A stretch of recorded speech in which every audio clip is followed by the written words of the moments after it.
अस्सलाम वालेकुम व्यूअर्स, विच पाकिस्तान का नया एपिसोड लिए मैं हूं आपका मेज़बान अब्दुर्रहमान। आइए डिस्कस करते हैं आज की दो इंटरेस्टिंग न्यूज़।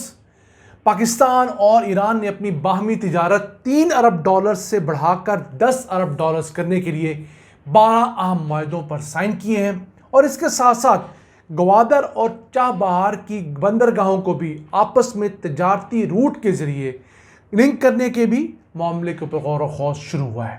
ये अहम डेवलपमेंट है, इसे आपसे डिस्कस करेंगे।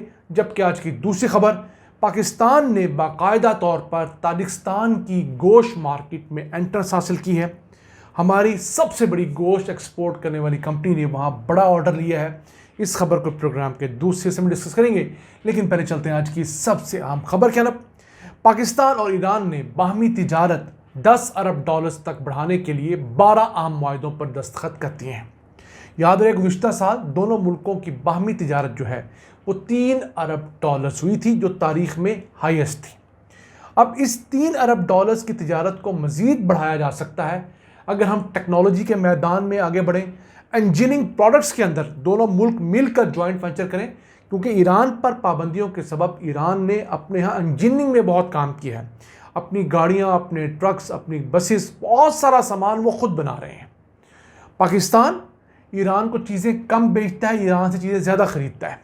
तो अगर दोनों मुल्कों की तिजारत का हिसाब देखें तो अगर हमने $3 अरब की टोटल एक्सपोर्ट्स और इंपोर्ट्स की हैं, तो $2 अरब से ज़ायद के हमने इंपोर्ट्स की हैं। बमुश्किल $1 अरब के करीब हम लोग एक्सपोर्ट्स करने में कामयाब हुए हैं। यानी ईरान के साथ हम लोग डेफिसिट में हैं। जिस तरह हम लोग चाइना के साथ डेफिसिट में हैं, वैसे ही ईरान वाला मामला भी है।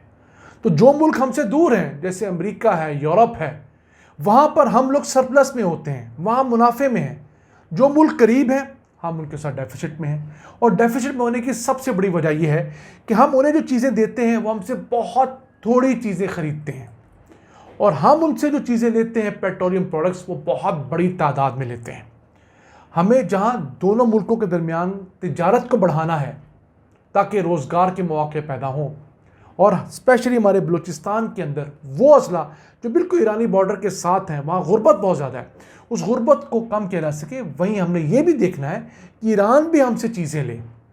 ईरान हमसे चीज़ें लेने के अंदर बहुत जगह पर एलिगेशंस रखता है। हाँ, हमारी तरफ से भी कमियाँ कोताहियाँ हैं, ये हमें मानना चाहिए, लेकिन इतनी कमी कोताहियाँ भी नहीं इतना ईरान हमें निकालता है। अगर हम अमेरिका को $4 अरब से ज़ायद की चीज़ें सरप्लस में एक्सपोर्ट कर सकते हैं, तो ईरान का स्टैंडर्ड अमेरिका से बेहतर तो नहीं है ना। तो उस सिस्टम में हमें अपनी पॉलिसी पे पहले नज़रसानी करनी चाहिए, फिर ईरान के साथ बैठकर निगोशिएट करना चाहिए ताकि ईरान हम लोगों को बेहतर मौके दे। उसके बाद हमारी ग्वादर की बंदरगाह और जो चाबहार की बंदरगाह है ईरान की, दोनों एक ही साइड पर समंदर के ऊपर मौजूद हैं, दोनों बड़ी अहम लोकेशंस पर मौजूद हैं। अब इन दोनों के दरमियान बहरी रूट पर तिजारत शुरू करने के लिए मुज़ाकरात का आगाज़ हुआ है। इससे पहले इन दोनों पोर्ट्स को सिस्टर पोर्ट्स का दर्जा दिया गया था। तो अब सिस्टर पोर्ट्स के दरमियान बाहमी अगर तिजारत होगी सी रूट के ज़रिए, तो वो यकीनन बहुत फ़ायदेमंद होगी। क्यों?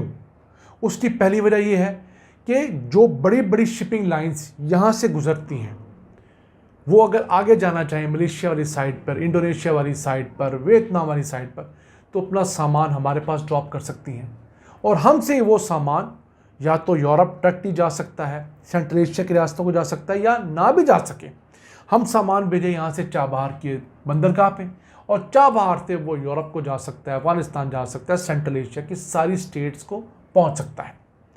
इसके ज़रिए हमारे ज़मीनी रास्तों पर रश भी कम होगा, लागत में भी एक बड़ी कमी वाक़ई होगी, और दोनों मुल्कों के अंदर बाहमी मोहब्बत का रिश्ता भी पहले से कहीं बढ़ेगा। आइए चलते हैं आज की दूसरी अहम खबर की तरफ। पाकिस्तान ने ताजिकिस्तान की गोश्त मार्केट में बाकायदा ऑफिशियल एंट्री की है। हमें एक बड़ा $3.2 मिलियन का ऑर्डर मिला है, जो कि फ्रोज़न बोनलेस बीफ का है, और ये ऑर्डर पाकिस्तान की सबसे बड़ी गोश्त एक्सपोर्ट करने वाली कंपनी दी ऑर्गेनिक मीट कंपनी को मिला है। अब ये कंपनी इससे पहले अज़रबैजान और उज़्बेकिस्तान के अंदर भी गोश्त एक्सपोर्ट कर चुकी है। ये दुनिया भर में अपने झंडे गाड़ रही है। अब इन्होंने ताजिकिस्तान की मार्केट को टारगेट किया है। तो ये जो फ्रोज़न गोश्त है हलाल भी है, फिर ये बोनलेस बीफ है। अब बहुत अक़साम का गोश्त एक्सपोर्ट होता है। हमारे यहाँ तो नॉर्मली एक किस्म का गोश्त आता है और बड़ी हद हम कह देंगे जी कि गोल बूटी वाला दे दें या हड्डी वाला दे दें। दुनिया में फ्रेश के साथ साथ चिल्ड गोश्त अलग बिकता है, वैक्यूम पैक्ड अलग बिकता है, हीट ट्रीटेड अलग बिकता है, कुक्ड गोश्त अलग बिकता है, उसकी बाई प्रोडक्ट्स अलग बिकती हैं। पाकिस्तान की जो मीट के एक्सपोर्ट है पिछले साल तकरीबन $500 मिलियन रही है, जो कि हमारे पोटेंशियल से 10 गुना कम है। अब पाकिस्तान के अंदर जो मीट का पोटेंशियल है वो $5 अरब है कम से कम। इससे दो फायदे हो सकते हैं। एक, हमारे पास डॉलर्स की फरावानी होगी ऑब्वियसली। दूसरा बड़ा फ़ायदा जो होगा वो ग्राउंड पर उन फार्मर्स को होगा जिनको बेहतरीन रेट मिलेगा, यानी वो फार्मर जो यहाँ पर मुख्तलिफ जानवर पालते हैं, उनका मयार ज़िंदगी बुलंद होगा। लेकिन उससे पहले हमें अपने फार्मर को भी ट्रेन करना होगा और आलमी मयारात के मुताबिक उनके फार्म्स बनवाने से मुतालिक उन्हें आगाही देनी होगी। आप ऑस्ट्रेलिया चले जाएं, क्या है वहाँ पर कोई ग्रास फेड मीट है, ऐसे जानवर का गोश्त जिसने घास फूस चारा खाया है। दूसरी तरफ ऐसे जानवर का गोश्त है जो ग्रेन फेड मीट है, जिसने मुख्तलिफ किस्म के गंदम, चावल या इस तरह के ग्रेन्स खाए हैं। दोनों का टेक्सचर फ़र्क है, दोनों का मुख्तलिफ रेट है। तो हमें भी अपने किसान को ये चीज़ बावर करवानी होगी कि जहाँ उसने जानवर रखना है वो जगह साफ़ सुथरी हो, उसको पानी जो दिया जा रहा है वो साफ़ सुथरा हो, अद्वियात का कम से कम इस्तेमाल हो, चारे के ऊपर खादों का स्प्रे का कम से कम इस्तेमाल हो, ट्रेसिबिलिटी मौजूद हो कि एक जानवर किस जगह पर पाला गया, किस स्लॉटर हाउस में किन कंडीशंस के अंदर उसको ज़िबा किया गया, फिर किन हालात के अंदर बेहतरीन हिफ्ज़ान सेहत के उसूलों के मुताबिक उसे पैक किया गया, फिर उसे कोल्ड चेन मेंटेन करते हुए किसी सुपरमार्केट तक पहुंचाया गया जहां से किसी ने उसे ख़रीदा। ये ट्रेसिबिलिटी अब पूरी दुनिया में चल रही है। अब इसे कस्टमर का हक तस्वर किया जाता है कि वो कोई भी खाने वाली चीज़ अगर ट्रेस करना चाहे कि जो चीज़ मैं ख़रीद रहा हूँ वो शुरू कहाँ से हुई थी और किन हालात में उस चीज़ को परवान चढ़ाया गया था, काश किया गया था या पाला गया था, तो ये उसका हक है, उसे ट्रेसिबिलिटी मिलनी चाहिए। दुनिया के बड़े ममालिक जो पैसा कमा रहे हैं ना, वो इसी चीज़ से पैसा कमा रहे हैं, लोगों की सेहत का ख्याल रख रहे हैं। उससे किसान को भी इजाफी आमदन होती है, मुल्क की एक्सपोर्ट्स भी बढ़ती है और जिस जगह जाकर चीज़ बिकती है वहाँ पर वो कोई बीमारी बांटने की बजाय सेहत का ज़रिया बनती है।